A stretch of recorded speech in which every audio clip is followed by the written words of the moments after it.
a very very thin line demarcation. I too don't have an answer, so please bear with me. I would come to the point. I will touch upon the grievance of every member sitting out here, which has already been touched by my colleague as well.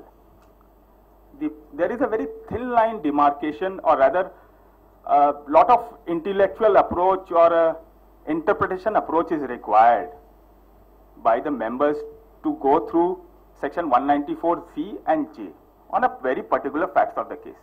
Every time a dispute comes in, whether this payment is requiring TDS to be made under section 194C or 194J.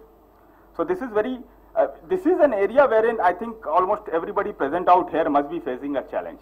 So going by the thumb rule or the rule book, it is, and looking at the penal provision of the act, it is like we think of, personally myself think of, to avoid any penal consequences,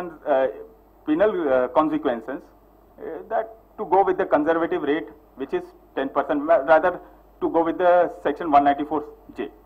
Now a question arises, which is a very prominent question which comes in from the other side. It is very easy for you to say that apply section 194J, apply rate of 10% when the contract itself requires only 2%. Why don't you sit and analyze why not section 194C would fall or not? That why we are not taking the pain to analyze the situation and arrive at whether 194C or J would come. This is also a genuine question which is faced almost by every businessman today who are dealing with the TDS provision. This is because of the reason that in the industry, the margins between the vendor and the taxpayer and the business community is so thin that they can't afford to levy a TDS charge of 10%. It affects everybody's cash flow. So they always insist that why you are thinking of 10%, the other party, I am doing a similar transaction with the others, they are charging me only 2%, and you are saying that I will charge you 10%.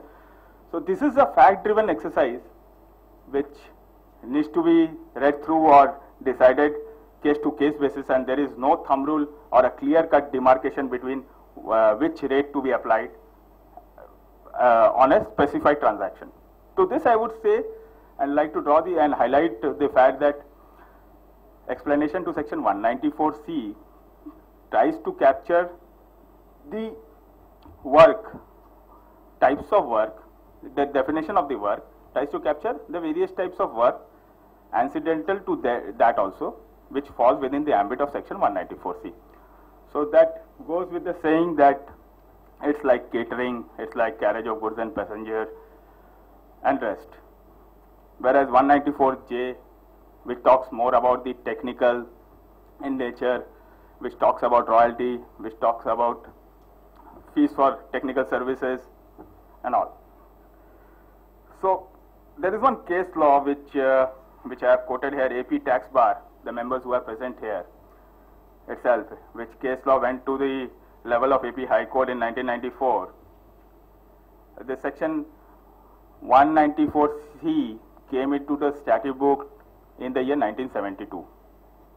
Therein the clarity was not there on the profession. The concept of work and labor was there. So this case law ruled out saying that any services being rendered by a professional, which itself, the litigants itself are being seen here, AP Tax Bar Association and all, which took their plea before the AP High Court, has to go to that. So it's not per se chargeable to tax under section 194C.